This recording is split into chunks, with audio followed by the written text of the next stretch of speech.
और जो काम मारने का, पीटने का, लोगों की हत्याएं करके सोना लूटने का, चांदी लूटने का काम कोलंबस और स्पेन के लोगों ने अमेरिका में किया, ठीक वही काम वास्को डिगामा ने 1498 में हिंदुस्तान में किया। ये वास्को डिगामा जब कालीकट में आया 20 मई 1498 को, तो कालीकट का राजा था उस समय झामोरीन। तो झामोरीन के राज्य में जब ये पहुंचा वास्को डिगामा, तो उसने कहा तो मैं तो आपका मेहमान हूं, और हिंदुस्तान के बारे में उसको कहीं से पता चल गया था कि इस देश में अतिथि देवो भव की परंपरा। तो झामोरीन ने, बेचारे ने, ये अतिथि है ऐसा मान के उसका स्वागत किया। वास्को डिगामा ने कहा कि मुझे आपके राज्य में रहने के लिए कुछ जगह चाहिए, आप मुझे रहने की इजाजत दे दो, परमिशन दे दो। झामोरीन बेचारा सीधा साधा आदमी था, उसने कालीकट में वास्को डिगामा को रहने की इजाजत दे दी। जिस वास्को डिगामा ने झामोरीन के राजा को अतिथि बनाया, उसका आतिथ्य ग्रहण किया, उसके यहां रहना शुरू किया, उसी झामोरीन की वास्को डिगामा ने हत्या कराई। और हत्या करा के खुद वास्को डिगामा कालीकट का मालिक बना।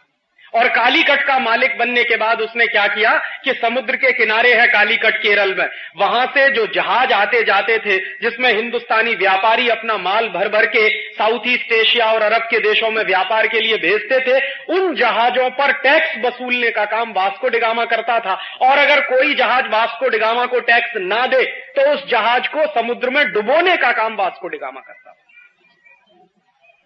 और वास्को डिगामा हिंदुस्तान आया पहली बार 1498 में, और यहां से जब लूट कर संपत्ति ले गया तो 7 जहाज भर के सोने की अशर्फियां थी। पोर्चुगीज सरकार के जो डॉक्यूमेंट्स हैं वो बताते हैं कि वास्को डिगामा पहली बार जब हिंदुस्तान से गया, लूट कर संपत्ति को लेकर गया, तो 7 जहाज भर के सोने की अशर्फियां। उसके बाद दोबारा फिर आया Vasco da Gama. Vasco da Gama Hindustan में 3 बार आया लगातार लूटने के बाद। चौथी बार भी आता लेकिन मर गया। दूसरी बार आया तो हिंदुस्तान से लूट कर जो ले गया वो करीब 11 से 12 जहाज भर के सोने की अशर्फियां थी। और तीसरी बार आया और हिंदुस्तान से जो लूट कर ले गया वो 21 से 22 जहाज भर के सोने की अशर्फियां थी। इतना सोना चांदी लूट कर जब वास्को डिगामा यहां से ले गया तो पुर्तगाल के लोगों को पता चला कि हिंदुस्तान में तो बहुत संपत्ति है। और भारतवर्ष की संपत्ति के बारे में उन्होंने पहले भी कहीं पढ़ा था। उनको कहीं से यह टेक्स्ट मिल गया था कि भारत एक ऐसा देश है जहां पर महमूद गजनवी नाम का एक व्यक्ति आया, 17 साल बराबर आता रहा, लूटता रहा इस देश को, एक ही मंदिर को, सोमनाथ का मंदिर जो बिरावल में, उस सोमनाथ के मंदिर को महमूद गजनवी नाम का एक व्यक्ति एक वर्ष आया, अरबों खरबों की संपत्ति लेकर चला गया, दूसरे साल आया फिर अरबों खरबों की संपत्ति ले गया, तीसरे साल आया फिर लूट कर ले गया, और 17 साल बराबर वो आता रहा और लूट कर ले जाता रहा। तो वो टेक्स्ट भी उनको मिल गए थे कि एक एक मंदिर में इतनी संपत्ति, इतनी पूंजी है, इतना पैसा है भारतवर्ष में, तो चलो इस देश को लूटा जाए। और उस जमाने में एक जानकारी और दे दूं, ये यूरोप वाले और अमेरिका वाले जितना अपने आप को विकसित कहें, सच्चाई ये है कि 14वीं और 15वीं शताब्दी में दुनिया में सबसे ज्यादा गरीबी यूरोप के देशों में थी।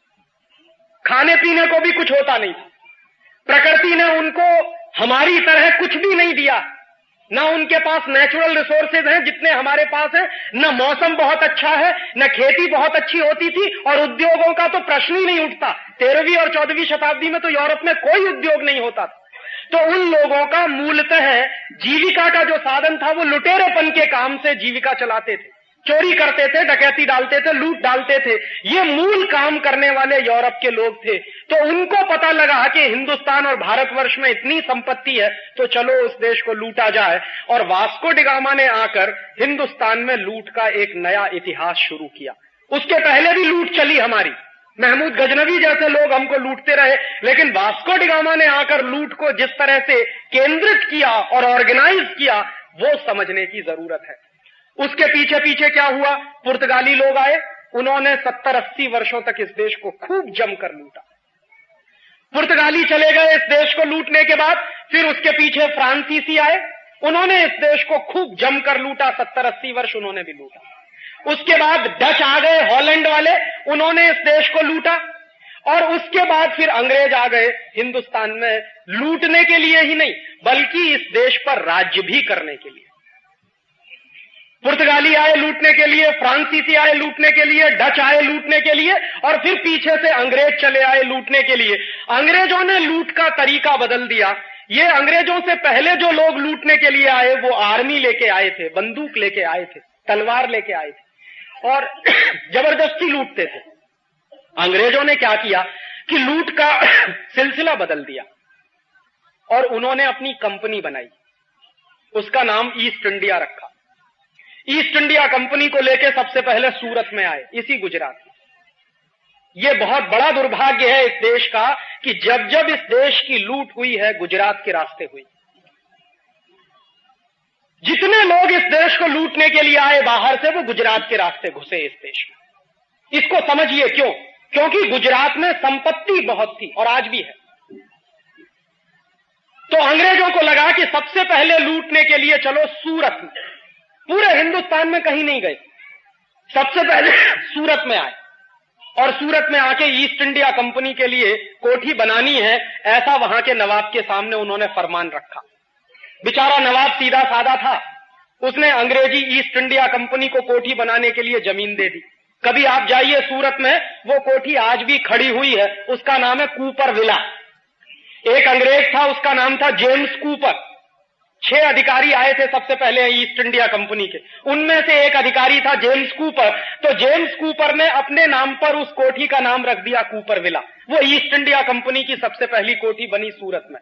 सूरत के लोगों को मालूम नहीं था कि जिन अंग्रेजों को कोठी बनाने के लिए हम जमीन दे रहे हैं, बाद में यही अंग्रेज हमारे खून के प्यासे हो जाएंगे। अगर ये पता होता तो कभी अंग्रेजों को सूरत में ठहरने की भी जमीन नहीं मिलती।